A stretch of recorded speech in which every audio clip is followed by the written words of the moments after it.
আশঙ্কা মতোই গতকাল রাতে পশ্চিমবঙ্গ ও বাংলাদেশের উপকূলবর্তী অঞ্চলে ঘূর্ণিঝড় রেমাল আছড়ে পড়ে। ঘূর্ণিঝড়ের সর্বোচ্চ গতিবেগ ছিল ঘন্টায় 140 কিলোমিটার। ঘূর্ণিঝড়ের প্রভাবে বাংলা জুড়ে যে বৃষ্টিপাত শুরু হয়েছে তা কিন্তু আজ আরো বেশি পরিমাণে বাড়তে চলেছে। রাতভর ভারী থেকে অতি ভারী বৃষ্টিপাত চলে উত্তর ও দক্ষিণ 24 পরগনার পাশাপাশি পশ্চিম মেদিনীপুরে। তার সাথেই রাতভর অতি ভারী বৃষ্টির জেরে বাংলাদেশের খুলনা ও বরিশাল বিভাগের উপকূলবর্তী অঞ্চলে ভয়াবহ বন্যার পরিস্থিতি তৈরি হয়েছে। বিভিন্ন জায়গায় ঝড়ের আঘাতে গাছপালা ভেঙে যায়, তার পাশাপাশি উপড়ে যায় কারেন্টের খুঁটিও। বাংলাদেশের উপকূলবর্তী এলাকাতে প্রচুর ক্ষয়ক্ষতি হয়েছে বলেই জানা যাচ্ছে। ঘূর্ণিঝড় রেমাল তার বিধ্বংসী রূপ থেকে সরে আসলেও তা কিন্তু আজ বর্তমানে গভীর নিম্নচাপের আকার ধারণ করেছে, যার জেরে আজ থেকে আগামী 3 দিন পর্যন্ত সমগ্র বাংলা জুড়ে ভারী থেকে অতি ভারী বৃষ্টিপাতের পূর্বাভাস রয়েছে। তো দর্শক, আজ এবং আগামীকাল বাংলার কোন কোন জেলার আবহাওয়া ঠিক কেমন থাকবে, কোথায় কোথায় হবে ভারী বৃষ্টিপাত এবং কোথায় কোথায় রয়েছে হালকা মাঝারি বৃষ্টিপাতের সম্ভাবনা, তো এই সমস্ত বিষয়ে আবহাওয়া দপ্তর কি কি গুরুত্বপূর্ণ তথ্য জানিয়ে দিয়েছে তাই আমি আজকে আপনাদেরকে জানিয়ে দেব এই ভিডিওটির মাধ্যমে। এই মুহূর্তে আপনি কোন জেলা থেকে দেখছেন সেই জেলার নামটি অবশ্যই ভিডিওর কমেন্ট বক্সে লিখে জানাবেন। আপনার জেলাতে কেমন বৃষ্টি হচ্ছে তা কিন্তু লিখতে ভুলবেন না। এবং পরবর্তী আবহাওয়ার আপডেট আপনি যদি সবার প্রথমেই পেতে চান তাহলে অবশ্যই আমাদের চ্যানেলটিকে সাবস্ক্রাইব করে পাশে থাকা বেল আইকনটিকে প্রেস করে রাখবেন। তো চলুন এক নজরেই দেখে নেওয়া যাক। বন্ধুরা, আমরা কিন্তু বর্তমানে দেখতে পাচ্ছি যে ঘূর্ণিঝড় রেমালের কেন্দ্র বর্তমানে পশ্চিমবঙ্গ ও বাংলাদেশ সংলগ্ন জায়গায় অবস্থান করছে। এর ফলে পশ্চিমবঙ্গের দক্ষিণবঙ্গের পাশাপাশি বাংলাদেশের বিভিন্ন জায়গায় জায়গায় ভারী বৃষ্টিপাতের সাথেই ঘন্টায় 110 থেকে 140 কিলোমিটার গতিবেগে ভয়ঙ্কর ঝড় বৃষ্টিপাত লক্ষ্য করা যাচ্ছে। বিশেষ করে উপকূলবর্তী অঞ্চলগুলিতে কিন্তু ভারী থেকে অতি ভারী বৃষ্টিপাত বর্তমানে বজায় রয়েছে। আমরা এখন বজ্রগর্ভ মোডের মাধ্যমে দেখে নেব যে আজ পশ্চিমবঙ্গ ও বাংলাদেশের কোন কোন জায়গাগুলিতে বৃষ্টিপাতের পূর্বাভাস রয়েছে। দর্শক বন্ধুরা, আমরা কিন্তু এখন দেখতে পাচ্ছি দক্ষিণবঙ্গের ক্ষেত্রে হলদিবাড়ি, গঙ্গাসাগর, হলদিয়া, জলেশ্বর, খড়গপুর, কোলাঘাট, কলকাতা এইসব জায়গায় রয়েছে ভারী বৃষ্টিপাতের পূর্বাভাস। আরও যদি আমরা ওপরের দিকে যাই তাহলে দেখতে পাচ্ছি যে দক্ষিণবঙ্গের চন্দননগর, আরামবাগ, বর্ধমান, শান্তিপুর, কাটোয়া, তারই পাশাপাশি সিউড়ি, দুর্গাপুর, বাঁকুড়া এইসব জায়গাতেও ভারী বৃষ্টিপাতের পূর্বাভাস রয়েছে। এখন যদি আমরা বাংলাদেশের ওয়েদার আপডেট দেখে নেই তাহলে কিন্তু দেখা যাচ্ছে যে বাংলাদেশের উপকূলবর্তী অঞ্চলে বর্তমানে তুমুল ঝড় বৃষ্টিপাত লক্ষ্য করা যাচ্ছে।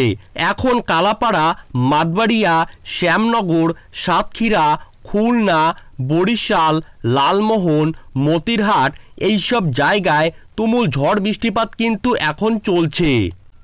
এছাড়াও ফটিকছড়ি উপজেলা, সেনবাগ, কুমিল্লা, ঢাকা, ফরিদগঞ্জ, মাদারীপুর, লোহাগাড়া, যশোর, শান্তিপুর, মেহেরপুর, শাইলকুপা, ঢাকা, পাবনা, তারই পাশাপাশি নাগারপুর, সিরাজগঞ্জ, সিংড়া, রাজশাহী, কিশোরগঞ্জ, লখাই, আগরতলা, ময়মনসিংহ, বগুড়া, মহাদেবপুর এইসব জায়গাতেও বর্তমানে ঘূর্ণিঝড়ের প্রভাবে তুমুল ঝড় বৃষ্টিপাত লক্ষ্য করা যাচ্ছে। আমরা তো এখন দিনের আপডেট দেখে নিলাম, এখন দেখে নিচ্ছি সন্ধ্যার পরে বাংলাদেশ ও পশ্চিমবঙ্গে বৃষ্টিপাতের চিত্র কি রয়েছে। আমরা উপগ্রহ চিত্রের মাধ্যমে সরাসরিভাবে দেখতেই পাচ্ছি যে সন্ধ্যে 6টা থেকে 7টার মধ্যে পশ্চিমবঙ্গের দক্ষিণবঙ্গে বৃষ্টিপাতের পরিমাণ কমে এসেছে। আপনারা কিন্তু দেখতেই পাচ্ছেন এইসব জায়গা থেকে ঘূর্ণিঝড়ের প্রভাব কমে এসেছে। অর্থাৎ 6টা থেকে 7টার পরেই ঘূর্ণিঝড় কিন্তু সম্পূর্ণভাবে বাংলাদেশের ওপর অবস্থান করবে এবং বাংলাদেশে ঘূর্ণিঝড় ঢুকে যাওয়ার ফলে বাংলাদেশের প্রত্যেকটি জায়গাতেই তুমুল ঝড় বৃষ্টিপাতের পূর্বাভাস রয়েছে। আমরা যদি দেখি রাত 8টার আবহাওয়া রিপোর্ট অনুযায়ী তাহলে বাংলাদেশের শ্যামনগর, সাতক্ষীরা, খুলনা, পিরোজপুর, বরিশাল, লালমোহন, মতিরহাট, সেনবাগ, কুমিল্লা, অমরপুর, তারই পাশাপাশি মাদারীপুর, লোহাগাড়া, যশোর, ফরিদপুর, সাতকুপা, ঢাকা, কাপাসিয়া, নাগারপুর, পাবনা, সিংড়া, সিরাজগঞ্জ, কিশোরগঞ্জ, লখাই, কাপাসিয়া, মদন, ময়মনসিংহ। তারই পাশাপাশি দেখা যাচ্ছে সরিষাবাড়ি, বগুড়া, মহাদেবপুর, বালুরঘাট, গোড়াঘাট, এইসব প্রত্যেকটি জায়গাতেই ভারী থেকে অতি ভারী বৃষ্টিপাত লক্ষ্য করা যাচ্ছে। সুপ্রিয় দর্শক, আমরা কিন্তু আজকের সারাদিন ও রাতের আবহাওয়ার আপডেট জেনে নিলাম। এখন দেখে নিব যে কালকে সকাল থেকে কোন কোন জায়গায় বৃষ্টিপাতের সম্ভাবনা রয়েছে। আমরা যদি উপগ্রহ চিত্রের দিকে লক্ষ্য করি তাহলে দেখা যাচ্ছে ঘূর্ণিঝড় কিন্তু পশ্চিমবঙ্গের ওপর থেকে পুরোপুরিভাবে সরে এসেছে এবং বাংলাদেশের উপকূলবর্তী কিছুটা জায়গাতেও ঘূর্ণিঝড়ের প্রভাব কেটে গিয়েছে। যা দেখা যাচ্ছে ঘূর্ণিঝড় কিন্তু ধীরে ধীরে পূর্ব ও পশ্চিম দিকে অগ্রসর হয়ে বাংলাদেশ অঞ্চল পার করে যাচ্ছে।